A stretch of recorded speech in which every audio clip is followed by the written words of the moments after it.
Warren Buffett shares how to change your financial future. There are many reasons that may financial stress, such as buying things you can't afford, accumulating debt that you can't pay, or going through an unexpected life event. Whether you're in an unfortunate situation wherein you're stuck in debt or not earning enough to sustain your desired lifestyle, you need to get on track with your financial objectives. Hello and welcome back to Investing with Tony. And as always, it's me, your host Sophie, from Tony's team. Today we'll talk about taking control of your finances from no other than Warren Buffett. But before we begin, please hit the like, share, and subscribe button. Don't forget to check out the other videos about investing in our channel. Let's start. If you're looking to take control of your financial life, you need to listen to the advice of individuals who managed to weather tough financial struggles. One of the best people to turn to is Warren Buffett. He's one of the richest persons in the world and a popular investor for good reasons. The Oracle of Omaha has gone through a lot of financial problems throughout his life and has learned a lot of lessons from them. Now, he wants to impart these learnings to people who are looking to change their financial lives for the better. Watch and learn from the CEO of Berkshire Hathaway. I'd like to talk to you about your financial future, and I hope those figures become applicable to all of you as we go along. And I'd like to start by posing a problem for you. And incidentally, I'm just going to talk for a couple minutes, and we'll do Q&A because what we want to do is talk about what's on your mind. But I'd like you to think about this for just a second. If, as we walked out of here today, I said I would like to buy 10% of your financial future, I was going to write you a check today, and from this day forth, you were going to give me 10% of everything you earned. How much would you want to charge me for that? I'm going to buy 1/10 of you. And I may take the low bid, incidentally, so be careful what you write down.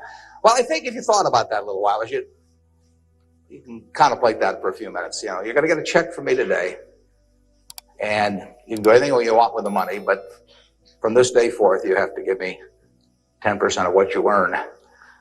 I think it would be very foolish of you, any of you, if you asked for less than, say, $50,000. Now, it's going to be a few years before you're out earning money, and so I've got a few years of dead money there, but then I would start getting this royalty on you as you went along. So I really think that if you thought about it, most of you would want a fair amount more than that. I think you'd be right. Fortunately, I didn't make this deal with anybody when I started out, so nobody's got a 10% royalty on me. But I think that 50,000 would sort of be the absolute minimum. And if you think about that, that means that right today, you are worth 500,000 because if 10% of you is worth 50,000 in cash today, your potential is worth a minimum on a 100% basis of $500,000. That is the big financial asset you've got. It's way more important what you do with that $500,000 asset that you own today than whether you decide to buy stocks or bonds, or whether you put your money in a mutual fund or pick your own stocks or anything of that sort. The biggest financial asset that you have going for you by miles is the value of your own earning power over the years. So that's really what you should focus on. If you're focusing on your financial future, that means you should focus on you.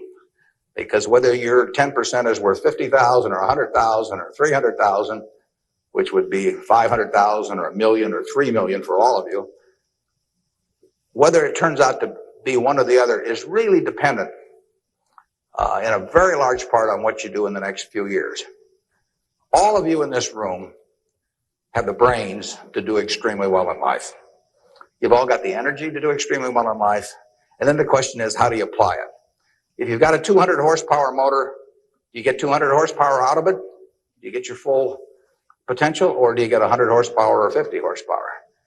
Now, there's two things that can hold you back in getting the full horsepower out of your engine, whatever it may be. All of you have big enough engines. And one of those is a lack of education, but that probably isn't going to happen to very many people in this room. If you did have a lack of education, if you didn't have a chance to get a decent education in life, it wouldn't make any difference what that potential was because you'd never unlock it. But the second most important thing, and equally as important, is in terms of the habits that you develop, in terms of what you do with yourself. When we hire people, we look for three qualities. We look for integrity, we look for intelligence, and we look for energy. But if they don't have the first one, integrity, the other two will kill you. Because if you're hiring somebody without integrity, you really want them to be dumb and lazy, don't you? I mean, last thing in the world you want for them is to be smart and energetic. So smart and energetic only goes with integrity. You make your own decision on that. You can't change your IQ or how far you can throw a football or how high you can jump or the color of your hair very easily. But you can elect to have integrity that matches anybody else's. And if you match that with intelligence, which you have, and energy, which you have, you will get an extraordinary result, and you'd be very foolish to sell me 10% of yourself for $50,000. On the other hand, if you don't match it with that, your potential will, in a significant part, go unused. And I'll give you a little simple test to apply in terms of thinking about the kind of habits you want to develop, because you can have any habit you want to be. You can be lazy, you can be prompt, you can be late, you can be honest, you can cut corners. I mean, you have all these choices. And those are choices for you to make. Nobody else is going to make them for you. And I would suggest that you play this little game with me too. Think about the person you would most like to be in life. So maybe it's one of your contemporaries, maybe it's somebody a little older, but pick out the person you admire the most, the person that you'd change places with if you could. And then write down why you admire them. Just put it on a piece of paper. And then figure out the person that you would least like to change places with you. Who really turns you off? Who do you find repulsive? And list the reasons why that person turns you off so much. And put those down on the other side of the paper. And then look at that list. And you'll find that everything on the left-hand side, what you admire in other people, the qualities they bring to life, cheerfulness, generosity, all kinds of things. You'll find those are things you can do yourself. It's very simple. You got to apply yourself, but the habits you form in doing that early on will carry you through life. And on the other hand, you'll find that the things that make people repulsive, selfishness, obnoxiousness, all these things, egotism, are things that no one has to have. If you find those in yourself, you can get rid of them as long as you get rid of them early. So all I suggest is that you write down a list of what you admire, what you find contemptible, and decide that the ones on the admired side are ones you're going to acquire for yourself. And if you do that when you're young, it'll carry you through the rest of your life. This doesn't work if you do it when you're 50 or 60. By then, the habits are too well formed. But if you do it early, behavior becomes a habit. So if you do that 2 or 3 years from now, if you go through the same exercise, you'll find out that the person you admire the most is yourself. That can be a little dangerous under some circumstances, but it's not a bad thing. I mean, you want to be somebody you like, and you don't want to be somebody that you dislike. And form those habits early.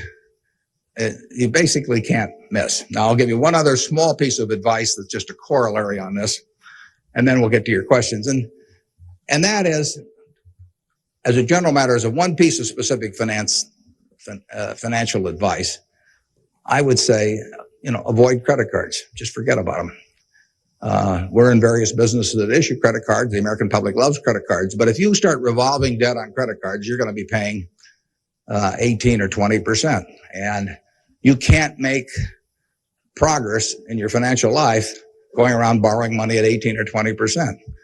You can make a lot of money by lending it out at 18 or 20% over time. If you can find anybody that's good that will borrow from you. But you don't want to be on the side of the equation that's always behind in life.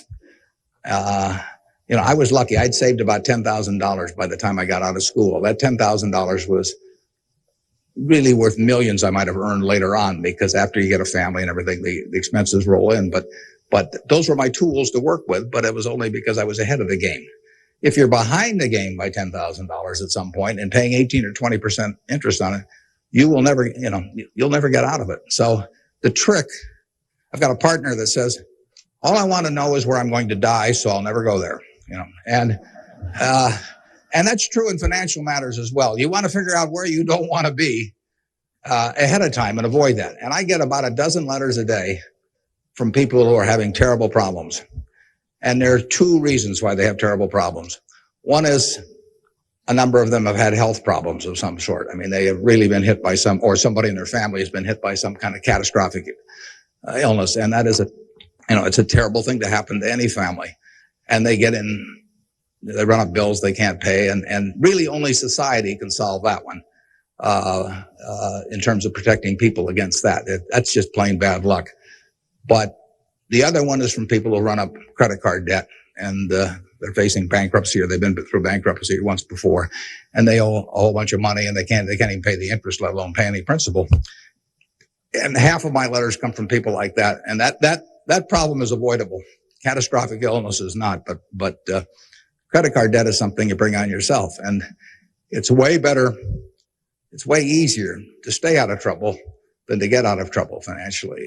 And I will guarantee you, if you run up big credit card debts, you will be in trouble probably the rest of your life in terms of your financial situation. On the other hand, if you get ahead of the game, even it's on a very modest scale, so that money is coming in from investing, and people owe you money, or equities owe you ownership, you'll be way ahead of the game compared to paying it, paying your creditors every month. So my advice to you is, if you can't pay for it, don't buy it, and get yourself in a position where you can pay for anything. And then we'll be glad to see you at Borsheim's or the Nebraska Furniture Market. Now let's have some questions. Do we have a mic out there that people can either go to or that travels around, or anything that's on your mind? Ask about. Don't be bashful. How would you advise people who aren't necessarily going into a career field in which you would make a large base salary, such as like medicine or something like that, maybe performing arts or music? How would you advise us to keep up financially with the rest of the world? Well, it is true that a market system does not pay as well in some activities as might seem appropriate for the importance of those activities to society. Just take teaching, for example. I mean, teaching does not pay well. And what could be more important? I mean, you've got to be as interested in who the teachers of your children are as who your accountant is, or, whatever, or who's winning the heavyweight title of the world, or that sort of thing. But it doesn't pay well. And it's a fundamental choice, whether you're going to go into something. For many people, it'd be a fundamental choice whether you're going to go into something you love or something to try and make a lot of money. I think that generally it pays to go with what you love. I think that it's very hard to find people when they get to be my age who say that they've loved what they've done all their life and feel it was very worthwhile, but they're terribly sad they made that choice because they didn't make a lot of money. I don't think anybody's ever said that to me, that they wish they'd gone into something else where they were uncomfortable doing it, or didn't enjoy it, didn't feel very productive, but made a lot of money. So I don't think you'll find that. So I would go to work in whatever turns you on. It may turn out that it'll be more profitable than you can think, but almost everybody here will make enough money, unless they get some terrible habits along the way, to do reasonably well. And doing reasonably well in this country really is pretty darn good. I mean, it's not necessary to have huge amounts of money in order to enjoy yourself. I enjoyed myself when I had my $10,000, and I live in the same house that I lived in when I had about that. I bought it 41 years ago. I liked the house then. I like the house now. I mean, if you think about it, if you have a reasonable job, you'll be eating at McDonald's and I'll be eating at McDonald's. So we're at a push on food. I mean, in fact, I hope it's Dairy Queen, actually. And and if you come to Dairy Queen, you'll see me. And you can order anything on the menu I can order, and we both can afford it. You'll wear the same clothes I wear. I'll pay more for my suits, but as soon as I put them on, they look cheap on me. So we'll look about the same. And, we'll both live in the same kind of houses. I live in that house from 41 years ago, and it's warm in winter and it's cool in summer and it's comfortable. And you'll live in a house that's similar. And what difference does it make if you have 50 more rooms or, guest houses or all that? it'll probably just bring you problems. I mean, you have to worry about the greenskeeper or something when you get through. So I have been in the houses of people where the houses are worth probably 200 times what my house is worth, and I would not be any happier in those houses at all. In fact, I'd be less happy. I just have one more thing to worry about, and the dozens of people around the place, and people quitting, and people stealing from you, and all kinds of things. To hell with it. We'll drive the same kind of car. In fact, you'll probably drive a better car. I drive a car that's about 8 years old. I don't know what it's worth now, but it gets me around fine. I mean, I'm perfectly happy. We'll watch the same television. We'll work on the same computer pretty much. The only difference will be how we travel long distances. I will fly in a plane that's more comfortable than flying Southwest Airlines or something, which I've got nothing against. But that's the one real big difference. And other than that, I do what I like every day. I hope you'll do what you like every day to do. And I work with nice people. I hope you work with nice people. And there's 24 hours in the day, and those are where the hours go. So great wealth is the tiniest bit different in a real sense than having just a decent income. And to trade a decent income and something you love doing and something where you feel worthwhile doing it for huge wealth where you trade off a lot of your principles would be a terrible mistake. Would you acknowledge your success more on yourself or from the help and teachings of others? Well, I was very lucky in life. If you tell me who your heroes are, I will make a pretty good prediction about what you're going to do. And I had the right heroes. I was very lucky in life, and my heroes never let me down, and started with my dad. And then I had others in business. And so I have had great teachers, some formal teachers, some that were just informal teachers by instinct or example. And if I hadn't had those, my life, I'm sure, would have been very different. If I'd been born anyplace else. When I was born in 1930, and at the time, 1 out of 50 births in the world were in the United States. So I came in against 50-1 odds against being born in the United States. I would have been a disaster, if I'd been born in Afghanistan or Peru or someplace. I mean, I was extraordinary. I won the lottery the day I was born, by being born in this country. So have you.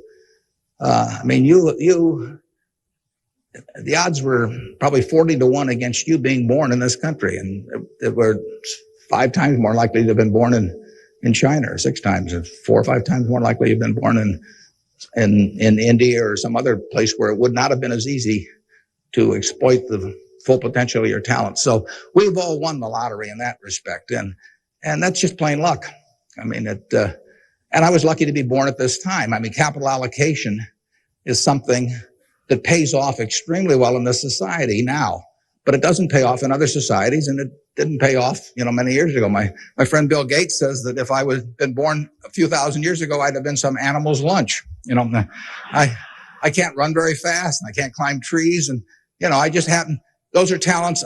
Nobody asked me to climb trees now, but there was a time when it might have been important. And incidentally, Bill would have been some animal's breakfast. I mean, he can't run so fast either. But in any event, we are lucky. I mean, just imagine being born a couple hundred years ago with exactly the same talents and how far they would have taken you then. The average person today lives so much better than the richest person lived 100 or 150 years ago. So I'm lucky in that respect. I'm lucky to be born of terrific parents. I was lucky to be raised in Omaha in a great public school system. I got a start here in the first 8 grades that gave me a foundation that later, when I went off the track a few times, carried me through, because I had a terrific grade school education right here in Omaha at Rose Hill. And one of the reasons I had it, incidentally, is kind of unfortunate, but I had that great education in part because women were being enormously discriminated against. And so a woman at that time could be a teacher, she could be a secretary, she could be a nurse, and that was about it. So you had half the talent pool in the United States limited to just a few jobs. So you had an abundance of talent, in those activities like nursing or teaching, because that talent with males was spread across every form of work activity there was, but with women it was concentrated in a few areas, and that benefited me. It's kind of sad because it didn't benefit those teachers, but I was very lucky, and I've really been that way all my life. And what I do is important as, what a good teacher does or a good nurse does or something of the sort.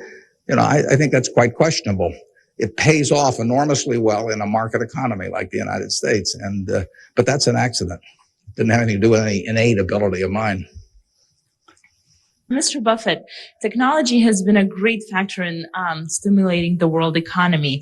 What are your predictions for the future of the technology industry, and what is its future role in world economy and the United States economy? Yeah, well, there's no question it's turning the world upside down. It's done it somewhat already, but it will, it's just beginning, but it's moving very fast.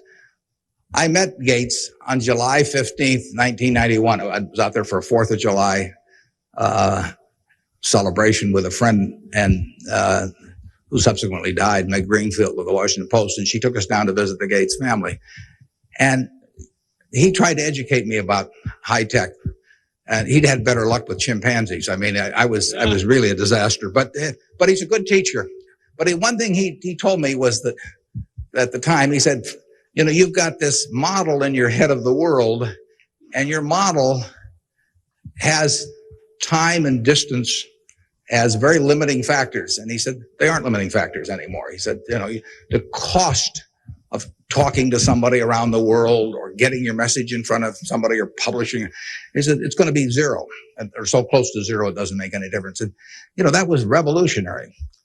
But it's happening already in a very, very big way. And it's just, 8 years later, and it's exploding. So high tech, information technology, whatever you want to call it, is changing the world, and it's going to change it in a very, very big way. It'll change. That's one of the things I think about in businesses we buy. We announced the purchase yesterday of a furniture retailer in Boston, in the Boston area. And, I think to myself, what effect does this new world have in terms of the internet on furniture retailing? You have to think about questions like that. The changes will be huge. I played bridge yesterday, with people, all over the country, but I played it with people all over the world. I just sit down at my computer and I've got some popcorn there and I'm in khakis and a sweater, and I can have a bridge game in 30 seconds with people all over the world, and no cost to it, basically. That's a lot different than trying to arrange a game with 4 people in Omaha, on a day when one guy wants to play golf and another wants to watch baseball. And it changes things in a huge way. We are very fortunate. It's in the degree to which the United States leads the world in this area. We have a lead. It's hard to think of who's in second place.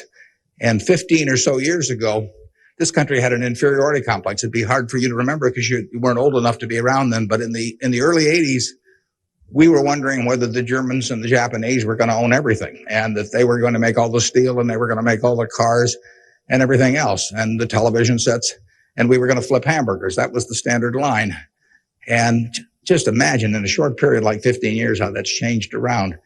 In an important way, that's changed because of this information a revolution, where we, like I said, I don't know who you would name as being in second place in the world, but here's the most important industry in the world, and the United States has this incredible position, and we're moving all the time with that position. So I think that argues for a terrific future for the world over time, and I think it argues even more for a terrific future for this country. What are the best ways for youth to get started now in securing their financial future? For what to secure their financial future? For youth. Youth? Oh, well, it's not very complicated.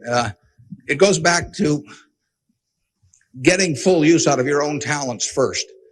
The difference between whether you're going to be earning X or 2X or 3X a year, 20 years from now, is going to be a function of how well, not how much talent you have, but how well you use the talents you already have.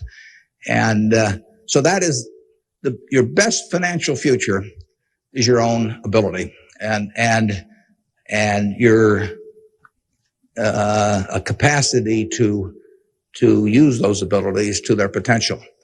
And that can't be taken away from you. They can't even tax it. I mean, most things, if you own a piece of real estate, if they double the taxes, they double the taxes, and that changes your ownership in the property, because now, in effect, the taxing authorities own more of it because they've got a greater command on the revenue stream. The same thing about almost any asset you have, but they don't tax what's in your head, and they don't tax your ability to start performing when you get to work in the morning and finish in the evening to your potential. One of the things that amazes me is how people who really do perform well just sort of jump out at you once you're running a business. When I got out of school, I thought, everybody would behave that way, but they don't. Most people sort of go through life in a sleepwalk, and if you don't, you will stand out. So the biggest thing for your financial future is yourself. Now, beyond that, it is always being ahead of the game rather than getting behind the game. It's saving a little, no matter how you do it. I mean, I delivered papers, I worked at Penny's, I sold golf balls, I had a pinball machine around. I did a lot of things that enabled me to accumulate about $10,000 by the time I got out of school. 10,000 doesn't go as far now as it did then, but having anything so that you're ahead of the game and not getting behind the game is enormously important. I mean, just, if you're going to run 100-yard dash against a bunch of people in life, if you can figure it out so that when the gun goes off, you're 10 or 15 yards ahead instead of 10 or 15 yards behind, it's going to make an enormous difference in how that race comes out. So, having some net resources doesn't make much difference whether they're in stocks or bonds, in my view, but, and not having debt when that gun goes off when you get out of school, is a huge plus over being behind the game. And, it may come from delivering a paper out in the morning. It may come from part-time work someplace, but put aside a few dollars for yourself, so that when the time comes and you enter the workforce, you're ahead of the game and not behind. And then once you get there, don't get behind by buying a whole lot of things that you figure you're going to pay for someday while you're paying 20% interest in between.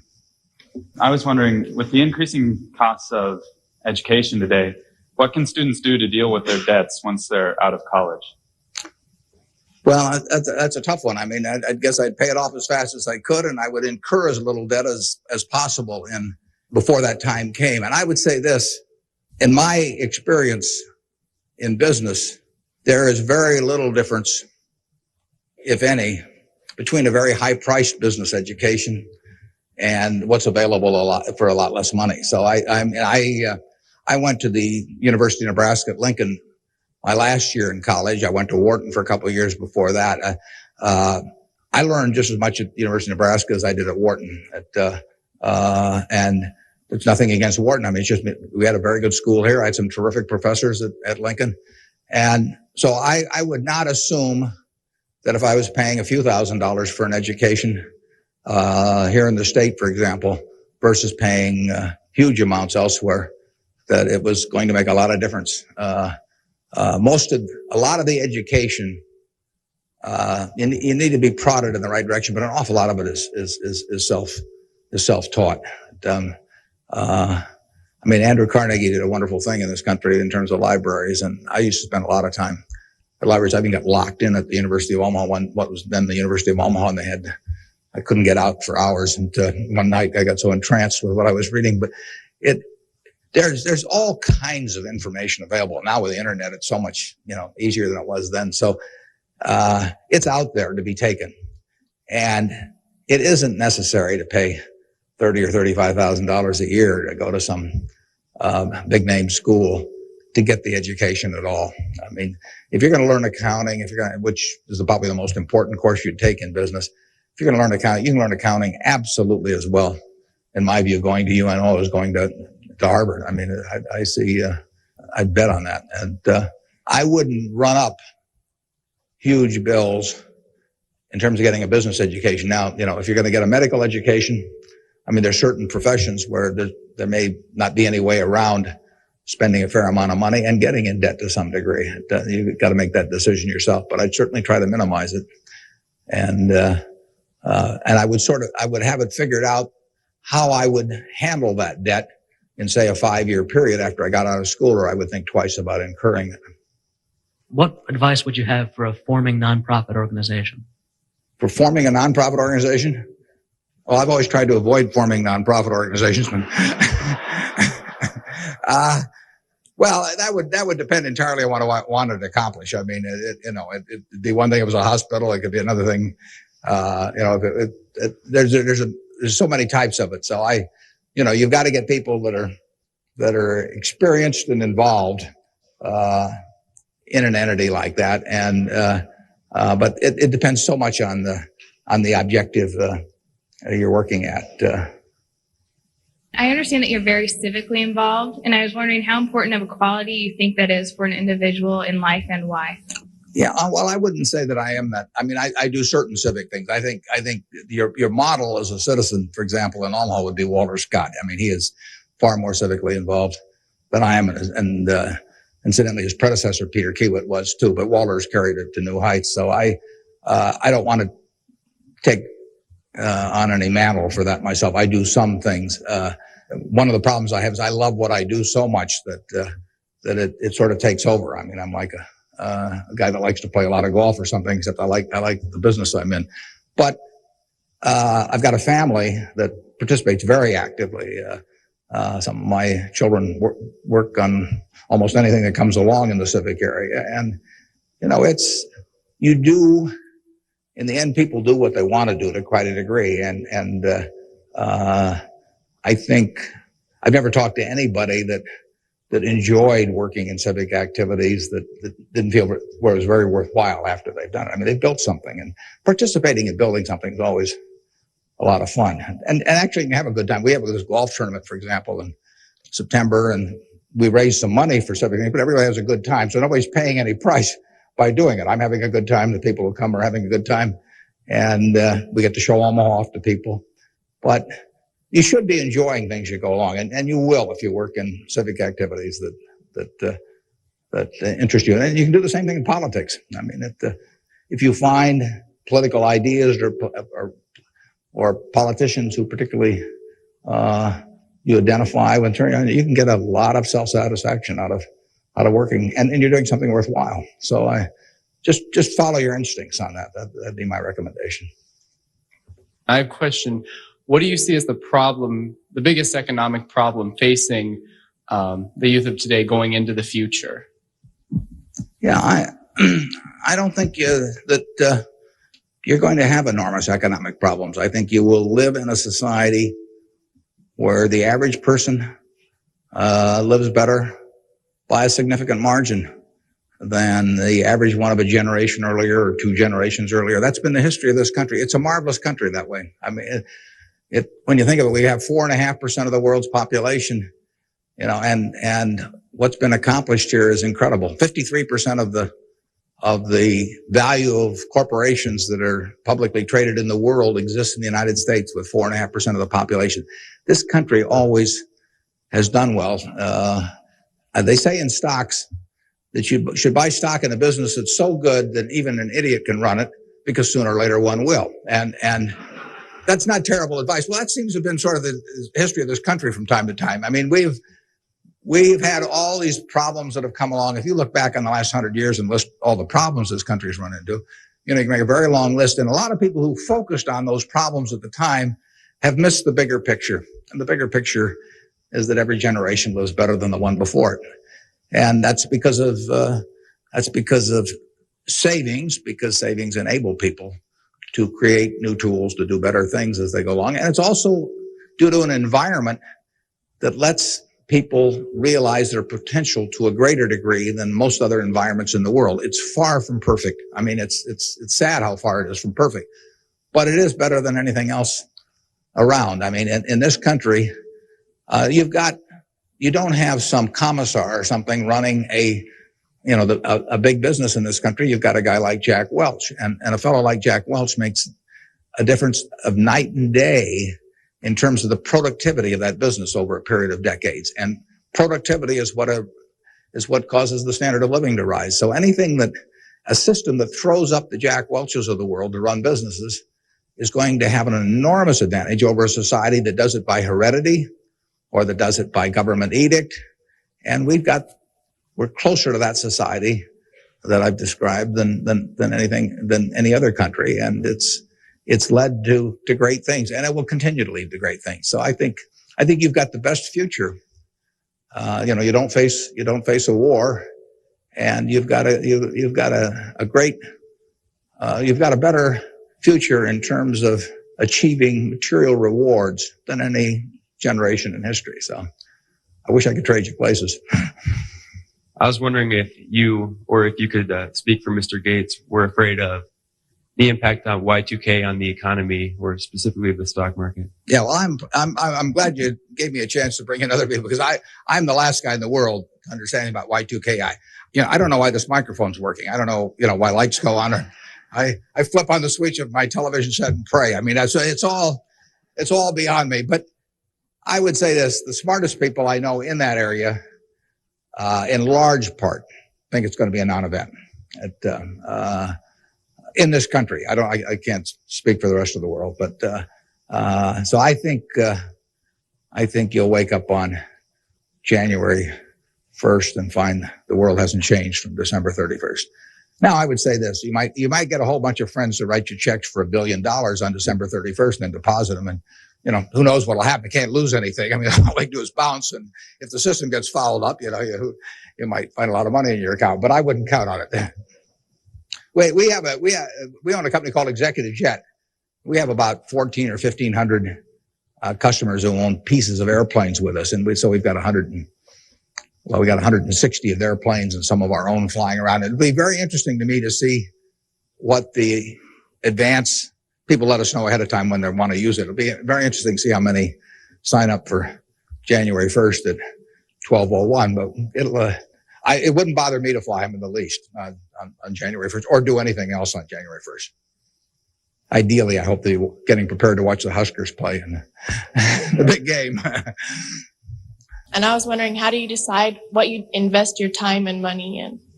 Yeah, well, I like to find businesses that have good economics. Now, what are good economics? Well, good economics are a business that has some kind of a moat around it that makes its product or its service or its location or something a little more desirable to the customer than any other sort of comparable product. The number one candy bar in the last 30 or 40 years has been Snickers. People don't fool around with different candy bars.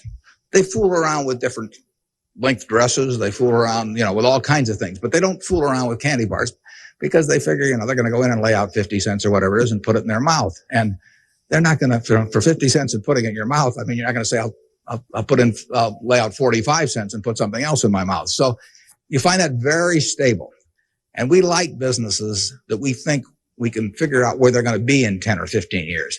I don't know where the information technology businesses are going to be in 10 or 15 years. I know where Snickers bars are going to be in 10 or 15 years. They're going to be selling just about this, the way they do now. I know where Wrigley's gum is going to be in 10 or 15 years. There's not going to be a lot of innovation in chewing gum. And the internet's not going to cause people to quit chewing gum either. I mean, Gates may think so, but I don't think so. But it's predictability regarding the sustainability of a competitive advantage, something special about a product. So we look for those kind of products, and then we look for people that are running the business that are honest and able. It's easier to find people that are honest and able than it is to find businesses that are going to stay wonderful for a long period of time. There are a lot of businesses that looked like they were going to stay wonderful that really evaporated over time. But that's what we're looking for. And the nice thing about it is we don't have to find very many. If we find one a year, that's terrific. Because you don't need 100 or 1,000 great investment ideas to do well. You need a couple. And the discipline is the most important thing. We don't need brain power. We need discipline. You don't need 150 IQ to do what I do. Thank God. You don't need 140. You don't need 135. You may need 115 or something like that. But you do need discipline. You have to wait until you see the fat pitch to swing at. because investing is a no-called strike game. You know, if I were a baseball player and I only like pitches 2 inches above my navel, you know, some guy could learn that and he could pitch me, you know, 3 or 4 inches below that, and I get called out on strikes because I never find a pitch I like. You can get called out on strikes in baseball. You have to swing at pitches that you don't even necessarily like, particularly after the count gets to 2 strikes. In business, you don't have to swing at anything. You can sit there and the paper says General Motors at 68, or it says General Electric at 115, or it says General Dynamics at 63. And if you don't like those prices, you don't have to swing. You can wait there day after day after day after day, and there are no called strikes. Now, when you swing, when you decide to buy something, then, you know, if you swing and miss, it's a strike. But it's a marvelous game to be in because there are no called strikes, and you can simply wait for that one time in a month or 6 months or a year or 2 or 3 years when you really know what you're doing, where you like the price, where you like the people running the business, and then you swing, and you only need a few swings in your lifetime. So that's the way we try to pick businesses. We try to stay with things we understand. I mean, there can be all kinds of wonderful investment opportunities out there that I don't understand. I don't know what cocoa beans are going to do next year. You know, maybe you know, but I don't know. I don't know what crude oil is going to sell for. But I don't have to know. I just have to know the things. I have to know what I know. I have to know where the limits of my understanding are, what I call what my circle of competence is. And if I'm only able to evaluate 5% of the businesses in the world, no problem. I just stay within that 5% and try and find something. And that's, most people get in trouble in investments because they get itchy. You know, they can't discipline themselves, and they hear about other people making money. Nothing upsets people so much as to hear about their friends making money. I mean, that's very destructive to discipline because they think, you know, I'm smarter than that guy next door, and he just bought that new car with the money made trading stocks on the internet, so why can't I? Well, the answer is you can't over time. You will lose money if you trade stocks actively. And it's hard to exercise the discipline. But anytime you buy something, you should be able to take out a one-page sheet of paper and say, I'm buying General Motors at 65. I'm buying General Electric at 150 because. And you should write down the reasons. If you can't fill out the sheet, if it's because somebody told me about it at a cocktail party last night, that's not good enough. If it's because my broker told me about it, that's not good enough. You know, it's you've got to have a reason for thinking that it makes an intelligent investment. You do the same thing if you're buying a farm or an apartment house. If you're buying a farm, you'd say, I'm buying this farm at $1,000 an acre because I think I can earn $60 an acre on it. If corn sells at such and such, and soybean sells at such, and yield is such and such. And you'd figure it out. That's the same reason you buy businesses. And when you buy stocks, you're buying a little piece of a business. And that's probably the most important thing to remember in investing is that when you are buying a stock, you're buying a little piece of the business. And if you are buying it at an attractive price for the business, for the whole business, you're going to make money. And if you aren't, you know, over time, you won't make money. Reverend Jesse Jackson talked to us earlier. He seemed to believe that the moral standards of today's society will eventually affect us in business. How do you feel this will affect us as youth growing up in the United States? Well, I think very difficult to quantify moral standards over time. I mean, you know, you can pick out huge weaknesses at any given time in terms of how people or the country is behaving and huge strengths. So I think it's enormously difficult to quantify. I think by and large, we have made progress in what I would call institutionalized moral standards in this country. I mean, you know, in terms of slavery, in terms of I mean, the women couldn't vote, you know, a century ago. Half the country were second-class citizens in that respect, and they had much lesser rights in terms of inheritance and all kinds of things. The income tax didn't exist 100 years ago. So the idea of taxing people according to how much that they benefited from society and their income didn't exist. So I think in terms of institutionalized moral standards, the country has made really quite significant progress in the last 100 years. I think, you know, there's an enormous distance to go. I think we're going in the right direction, maybe by fits and starts, but I think we're going in the right direction, and I think that it will be a significant plus to everybody in this room if they live in a more moral society 40 years from now than a less moral. But I think the odds are that they will. I think the country moves in that direction. It's very difficult to do it. All kinds of interests that work against it. But in the end, I think the American people want it.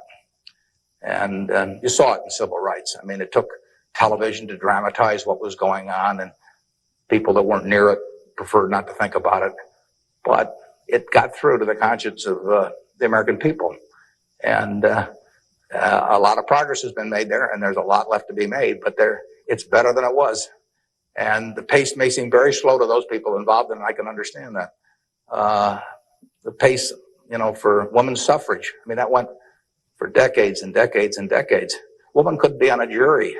I was reading the trial of Clarence Darrow, which took place in California in about 10 or 11. There were no women on the jury. The woman wasn't allowed to be on a jury. They weren't citizens in that sense. So it's the moral behavior of the country has, in my view, improved, but and it'll continue to improve, and I hope you all in this room do your part to help it improve. I was wondering how, since the stock market's so high right now, if it'd be smart for us to get involved now or to wait till it goes down a little, or what? Yeah, I can't tell you whether or not to buy stocks now generally. I think it's important that you save money, and whether you put it in the stock market or not, I don't think is terribly important. I think if you're interested in stocks, you should buy it, and you've got a little capital, you should buy a few. I mean, I don't think there's any way of learning about them better than experiencing it. Doing it on paper isn't the same.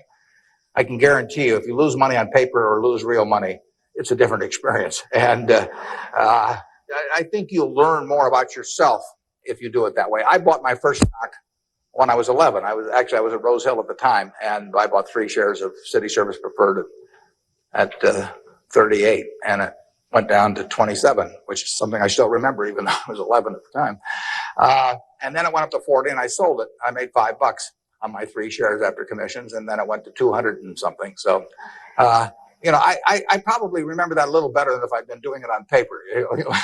And I fooled around doing a lot of things between about age 11 and 19 in the stock market. I did charts. I did all kinds of technical analysis. I read every book I could get on the subject. And I didn't do that well. I didn't do terrible, but I was really just floundering around. But that meant by the age of 19, when I read Ben Graham's book, I was at the University of Nebraska in Lincoln, I went and bought this book called The Intelligent Investor, just come out, and it had an enormous impact on me.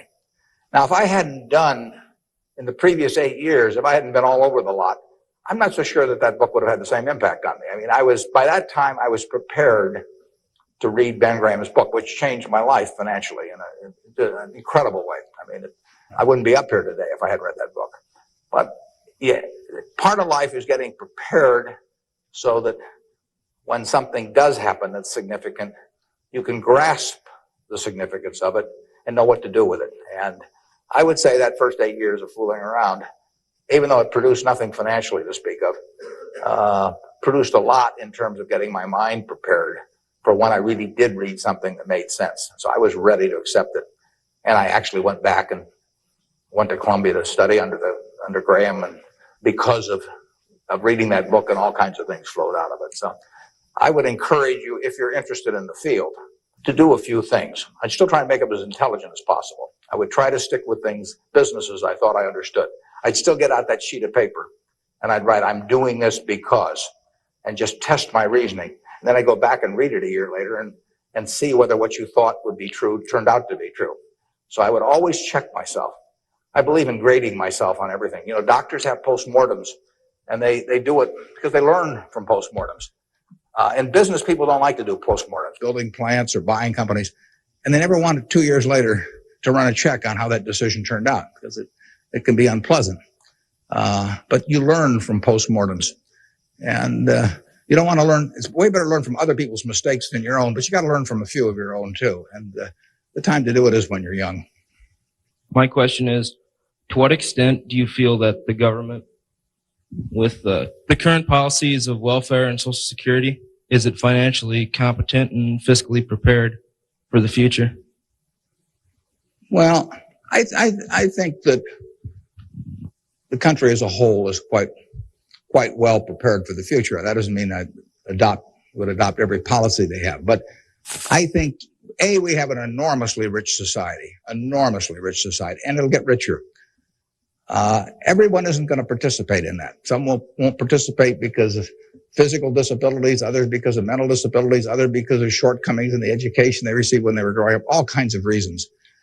We have a prosperous enough society to be able to take care of those people, and we should take care of them. And how we do it so that they feel most useful in life, and how we do it so that we continue to encourage people to be more productive themselves and all that. I mean, those are not easy questions, but that shouldn't take our eye off the ball of feeling we should do something about it.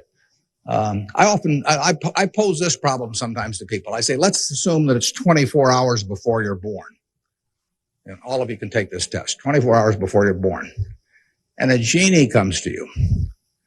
And the genie says, what was your name again out there? Whatever. We'll call you Joe. And the genie says, Joe, you look pretty promising to me. I think you've got kind of a sense of fair play and a good mind. And so I'm going to let you have an extraordinary opportunity. I'm going to let you design the world into which you're going to be born in 24 hours. It's yours. You pick out the political rules. You pick out the economic rules. You pick out the social rules. You design the world. And when you're born in 24 hours, you're going to be born into that world. And that's the world that's going to exist for your lifetime, for your children's lifetime, for your grandchildren's lifetime. And you, having heard of some of these genie jokes in the past, would say, what's the catch? The genie says, well, it's a very slight catch. I said, when you're born in 24 hours, you're going to emerge in this world you designed. But what you don't know is whether you're going to be born black or white, male or female, rich or poor, bright or retarded, able-bodied or infirm, in the United States or Afghanistan. All you know is that you're going to reach into this barrel, which now has 6 billion balls, as we know, representing one person, every person in the world. And you're going to participate in what I call the ovarian lottery. You're going to take one ball out of that barrel, and you're never going to get another ball. That's you. You're going to get one ball, and now you're going to emerge.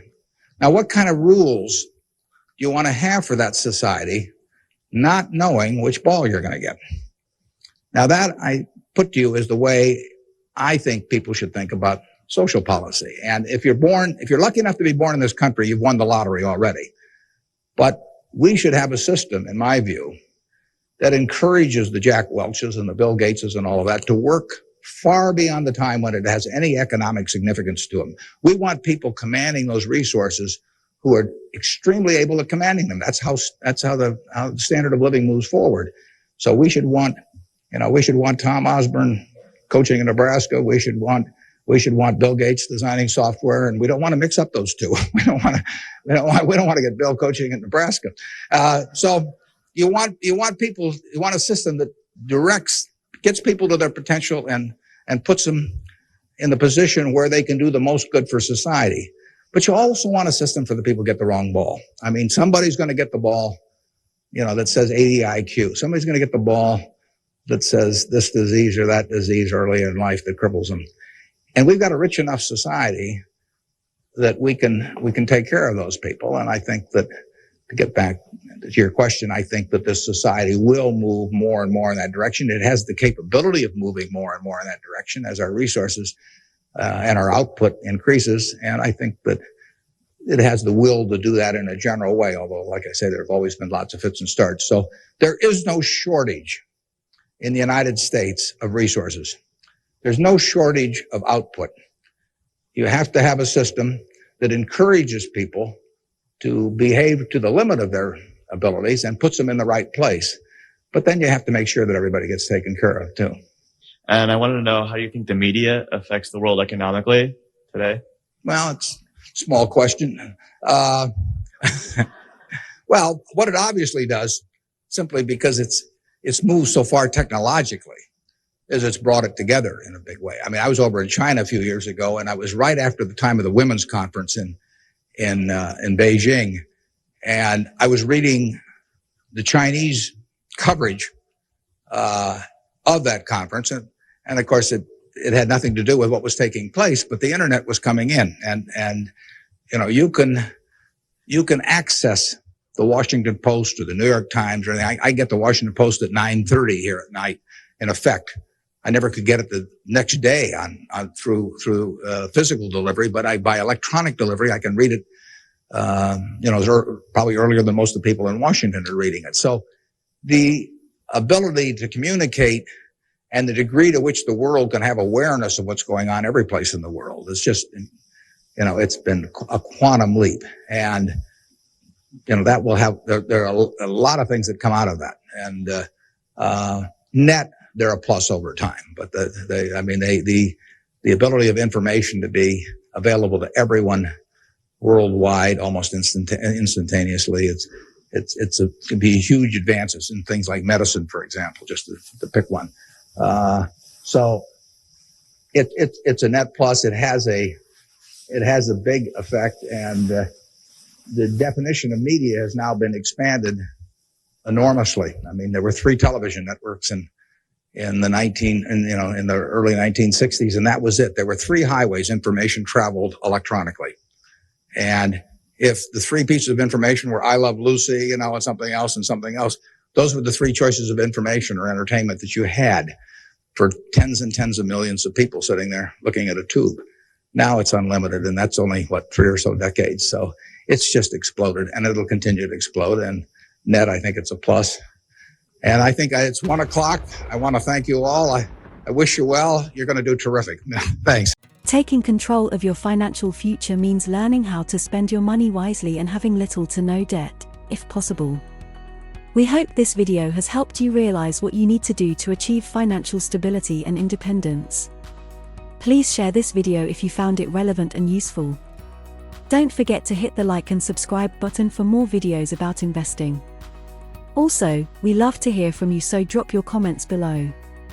Have a great day, and remember, always stay very motivated.